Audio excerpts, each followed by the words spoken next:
দর্শক, পুঁজিবাজার নিয়ে আরো বিস্তারিত জানতে এখন আমরা কথা বলবো মিডিয়া সিকিউরিটিজ লিমিটেডের ব্যবস্থাপনা পরিচালক মোহাম্মদ আশিকুর রহমানের সঙ্গে। আমরা সংযুক্ত হচ্ছি। আসসালামু আলাইকুম আশিকুর রহমান ভাই। ওয়ালাইকুম আসসালাম ওয়া রাহমাতুল্লাহ। জি আশিকুর ভাই, প্রথমেই আপনার কাছে যে প্রশ্নটি করতে যাচ্ছি, ঢাকা শেয়ার বাজারের সূচক 4 কার্য দিবসে কমেছে। এর পাশাপাশি আমরা যদি জানুয়ারির প্রথম কার্য দিবসের পর দেখি 10 কার্য দিবস সূচক 5150 থেকে 200-র মধ্যে ঘোরাফেরা করছে। লেনদেন 350 অথবা 300 থেকে 400 কোটির মধ্যে ঘোরাফেরা করছে। একেবারে স্থবির হয়ে আছে ঢাকা শেয়ার বাজার। এর কারণগুলো কি?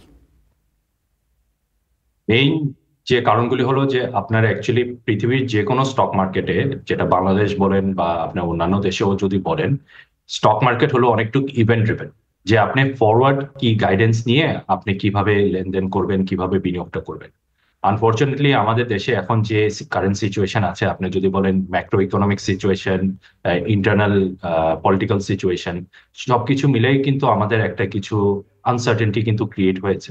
যেরকম আপনার lending rate is absolutely very high, interest rate অনেক হাই আছে, এটা অনেক মাস ধরেও আছে, অলমোস্ট গত বছর ধরেও আছে। তবুও এটা কিন্তু একটা লং টার্ম ইম্প্যাক্ট করছে। সরকারের কিছু পলিসি তারা নিচ্ছে, যেরকম ভ্যাট ইনক্রিজ করছে। সামনে হয়তো বা সামার টাইমে যে যে কস্ট যদি বেড়ে যায়, ফ্যাক্টরিরা কিভাবে চলবে। প্লাস ইন্টারন্যাশনাল মার্কেটে ডলার কিন্তু অ্যাপ্রিসিয়েট করা শুরু করেছে। ইন্ডিয়ান রুপি কিন্তু এখন লোয়েস্ট রেট তাদের লাইফ সাইকেলের মধ্যে। সো আপনি বিভিন্ন খাত যদি দেখে নেন, যে বিনিয়োগ যখন যে করবে বা লেনদেন যে হবে, এটা তখনই হবে যখন মানে বিনিয়োগকারীরা একটা আস্থা পায় যে ঠিক আছে আমার বিনিয়োগটা সেফ থাকবে।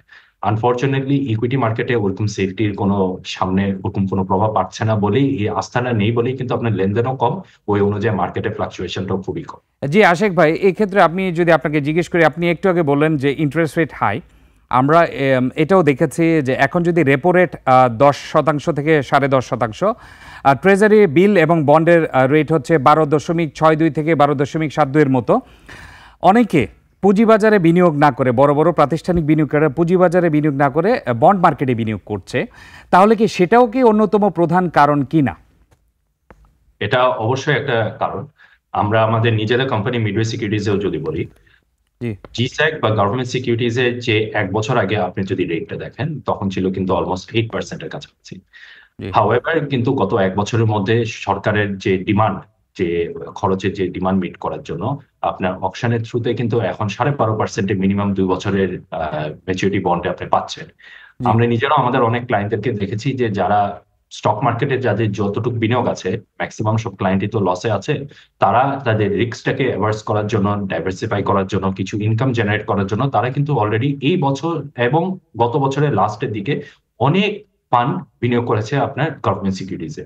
সো ইকুইটি মার্কেট হয়তো বা খুবই খারাপ সিচুয়েশনে যাচ্ছে, বাট আমি যেটা পার্সোনালি দেখছি যে অকশন মার্কেট, বন্ড মার্কেট কিন্তু অ্যাকচুয়ালি বেশ ভালোই যাচ্ছে।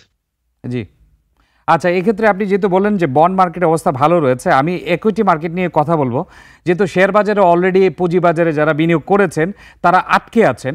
অনেক বাজার বিশ্লেষকদের ধারণা যে আসলে ভালো কোম্পানির আইপিও না আসার কারণে 2010 সালের পর থেকে স্থিতিশীলতা আসছে না। আবার অনেক পুঁজিবাজার বিশ্লেষক বলছেন ডিমিউচুয়ালাইজেশনের পর থেকে ভালো কোনো আইপিও আসে নাই। আপনি আসলে এই কথার সাথে একমত কতটুকু? আমি 100% একমত। আপনার এই হিস্ট্রিটা is very easy to understand. ডিমিউচুয়ালাইজেশনের আগে, 2013-র আগে আপনি যত ভালো ভালো কোম্পানি আমাদের কারেন্টলি স্টক মার্কেটে আছে, 90% কিন্তু তখনই আনা হয়েছিল।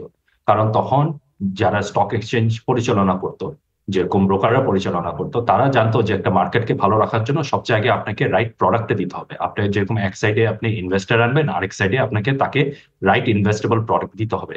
এই জিনিসটা ওনারা রেকগনাইজ করে বলেই কিন্তু অ্যাকচুয়ালি ভালো ভালো কোম্পানি এসেছে।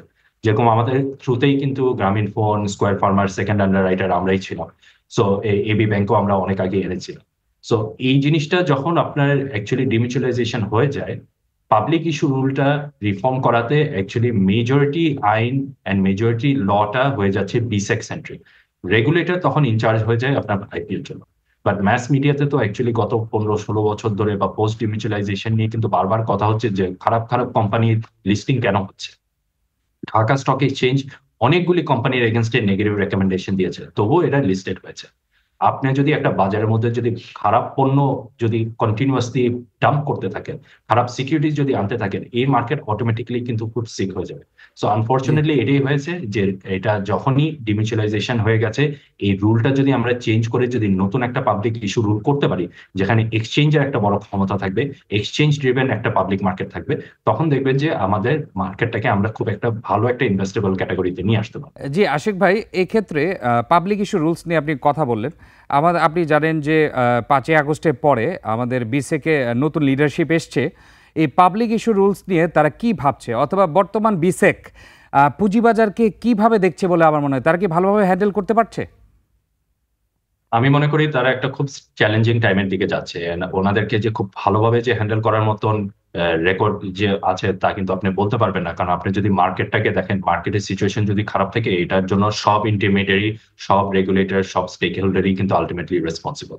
বাট এই যেটা আমি বুঝেছি যে বিসেক একটা টাস্ক ফোর্স ক্রিয়েট করেছে, ওনার টাস্ক ফোর্সকে ওনারা একটা অবজেক্টিভ দিয়েছে। এর মধ্যে আমি যেটা পেপারেও পড়েছি, যেটা আমরা পার্সোনালিও জানি, যে ওনারা একটা নতুন পাবলিক ইস্যু রুল স্টেক হোল্ডারদের সাথে আলোচনা করেই কিন্তু ক্রিয়েট করছে। আমরা জি, আশা করি এই রুলটা যদি অ্যাকচুয়ালি স্টেক হোল্ডার ড্রিভেন যদি হয়ে থাকে, তাহলে খুব শীঘ্রই কিন্তু আপনি দেখতে পারবেন যে মার্কেটের মধ্যে ভালো ভালো আইপিও আনার একটা অপরচুনিটি আছে। আমি একটু আবার একটা জিনিস অ্যাড করতে চাই, যে জি, ভালো আইপিও নর্মালি কেন আসে। আপনি কারেন্ট যে রুলটা আছে, কারেন্ট রুলের মধ্যে ভালো আইপিও আসার কিন্তু চান্স খুবই কম, কারণ ভালো ভালো কোম্পানিদেরকে যে ভ্যালুয়েশনে ফোর্স করে আনা হচ্ছে, এই ভ্যালুয়েশনে কিন্তু ভালো কোম্পানিরা আসতে চায় না। জি, এই ভ্যালুয়েশনে ওরা বলবে যে দেখেন, ভ্যালুয়েশন হবে মার্কেট ড্রিভেন। আর এখানে বিসেক এর রুল অনুযায়ী বলা আছে যে ৩-৪টা অ্যাকাউন্টিং মেট্রিক দিয়ে আপনি একটা ফিক্সড ভ্যালুয়েশন করবেন। এটা জি, তো রাইট না। কোনো স্পন্সর বা কোনো ইস্যুইং কোম্পানি তো এই ভ্যালুয়েশনে তারা আসতে চাবে না। জি, it has to be market driven. আর রাইট। আরো একটা বড় সমস্যা, আমাদের বাংলাদেশে 60+ ব্যাংক, স্টক এক্সচেঞ্জ আছে 2টা। ব্যাংকদের কাছে এত লিকুইডিটি, ব্যাংকটা তো চেষ্টা করে খুব তাড়াতাড়ি লোন, বন্ড ইস্যু করার জন্য বড় বড় কর্পোরেশনসদের জন্য। ওরা যখনই অ্যাপ্লাই করে খুব শীঘ্রই ওরা পেয়ে যায়। এবারে স্টক মার্কেটে যখন লিস্টেড হতে যায়, মিনিমাম 1 বছরের মতন তার সময় লাগে লিস্টেড হতে। সো দিজ জি, আর মানে বটলনেক প্রবলেমস, যেগুলিকে আমরা রিজলভ করলে কিন্তু আমরা একটা কম্পিটিটিভ ল্যান্ডস্কেপে আসবো, যেখানে ব্যাংকের থেকে অ্যাকচুয়ালি ডেট না রেজ করে ইকুইটি আপনি ফ্লোট করতে পারবেন। এটা করলে দেখবেন যে খুব ভালো ভালো কোম্পানি কিন্তু আস্তে আস্তে স্টক মার্কেটে আসা শুরু করে। জি, এখন আপনার কি মনে হয় যে ভালো, ভালো কোম্পানি বাজারে আসলেই বিনিয়োগকারীরা হুমড়ি খেয়ে পড়বে, এরকম পরিস্থিতি রয়েছে? কারণ বিনিয়োগকারীদের কনফিডেন্স লেভেল কিন্তু খুবই low. Yes, confidence level low. But আমি কিছু ইনসিডেন্ট আমি একটু রিমাইন্ড করতে চাই, যারা 2010 মনে রাখবে বা 2021ও যখন মনে রাখবে, 2টা কোম্পানি 2010-এ কিন্তু আপনার গ্রামীণ ফোন এসেছিল। তখন আপনি দেখবেন যে নাম্বার অফ বিও অ্যাকাউন্ট কিন্তু ড্রাস্টিকলি রেজ হয়ে গেছে। তার মানে কি, যে জি, বিশাল অঙ্কে কিন্তু বিনিয়োগকারী এসেছে। ইভেন দো রবির ফাইন্যান্সিয়াল হেলথ কিন্তু এত ভালো ছিল না, তবু যখন রবি লিস্টেড হয়েছে, তখনও কিন্তু অলমোস্ট 4,000 থেকে 10,000 বিনিয়োগকারী কিন্তু অ্যাড হয়ে গেছে খুব অল্প সময়ের মধ্যে। জি, আপনি, এটা খুব সিম্পল একটা ইকুয়েশন। আমি মনে করি যে সবাই, সব এক্সপার্টরা যদি জিনিসটাকে এভাবে চিন্তা করে, আপনি ভালো প্রোডাক্ট যখন দিবেন, ওই অনুযায়ী বিনিয়োগ কিন্তু চলে আসবে। যেরকম জি, গভর্নমেন্ট সিকিউরিটি বন্ড কিন্তু এখন একটা ভালো প্রোডাক্ট, বিকজ এটার রিটার্নটা এখন 12.5%-এর উপরে জি, পাচ্ছে। একটা বিনিয়োগকারী তো ইজি হিসাব, যে আমার সারা বছরে তো স্টক মার্কেট থেকে 10% রিটার্ন আসছে না, আমার তো উল্টা জি, নেগেটিভ রিটার্ন হচ্ছে। ওয়ারেজ আমি যদি সরকারের রিস্ক ফ্রি একটা ইনস্ট্রুমেন্ট আমি নিয়ে নিই, আমি তো 12.5% আমি গ্যারান্টিড পাচ্ছি। জি। ভালো প্রোডাক্ট দিবেন, লুক্রেটিভ প্রোডাক্ট দিবেন, বিনিয়োগকারী অটোমেটিক্যালি আসবে। আচ্ছা, আমার লাস্ট প্রশ্ন হচ্ছে যে আপনি জানেন যে মোট লেনদেনের অংশ সাধারণ বিনিয়োগকারীর চেয়ে প্রাতিষ্ঠানিক বিনিয়োগকারীদের অ্যামাউন্টটা বেশি হয়ে থাকে। ৪০০ কোটি টাকার লেনদেনের মধ্যে আপনার কি মনে হয় যে সব ধরনের প্রাতিষ্ঠানিক বিনিয়োগকারীদের অংশগ্রহণ রয়েছে? ব্যাংকের আসলে বিনিয়োগ আসছে কিনা পুঁজিবাজারে?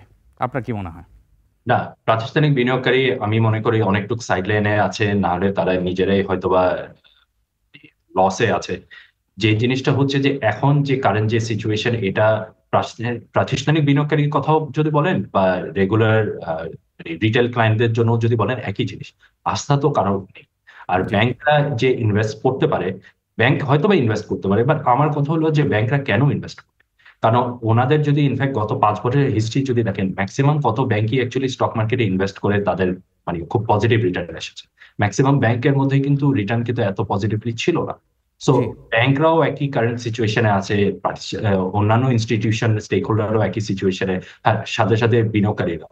আমাদের এখানে প্রোডাক্ট মিসম্যাচ আছে। আমরা বলছি যে বিনিয়োগকারী আনবেন, বাট আপনি বিনিয়োগকারীকে ভালো প্রোডাক্ট দিচ্ছেন না, ভালো জি ইনভেস্টেবল সিকিউরিটিজ দিচ্ছেন না। এটা যতক্ষণ পর্যন্ত আপনি ফিক্স করতে পারবেন না, আপনি জোর করে টাকা ঢুকিয়ে কিন্তু আপনি বাজার শেয়ার কিনে কিন্তু মার্কেটটাকে আবার বাবল করবেন, মার্কেটটা আবার খুব তাড়াতাড়ি বার্স্ট হবে। জি একই প্রবলেম কন্টিনিউয়াস একটা সাইকেলিং এর মধ্যে পড়ে যাবে। জি আশিকুর ভাই, আপনাকে অসংখ্য ধন্যবাদ। আমরাও আশা করি যে পাবলিক ইস্যু রুলস খুব দ্রুত সংস্কার করা হবে। পুঁজিবাজার টাস্ক কমিটির আসলে সুপারিশ জমার ডেট সম্ভবত আজকে। দেখি আসলে টাস্ক ফোর্সের কমিটি থেকে কি কি প্রস্তাবনা আসে। আপনাকে অসংখ্য ধন্যবাদ খুব মূল্যবান কিছু পয়েন্ট তুলে ধরার জন্য। ধন্যবাদ। দর্শক, এতক্ষণ আমরা পুঁজিবাজার পরিস্থিতি নিয়ে কথা বলছিলাম মিডওয়ে সিকিউরিটিজ লিমিটেডের ব্যবস্থাপনা পরিচালক মোহাম্মদ আশিকুর রহমানের সঙ্গে। দর্শক, এবার নিচ্ছে একটা বিরতি, ফিরছি একটু পরেই, ততক্ষণ আমাদের সঙ্গেই থাকুন।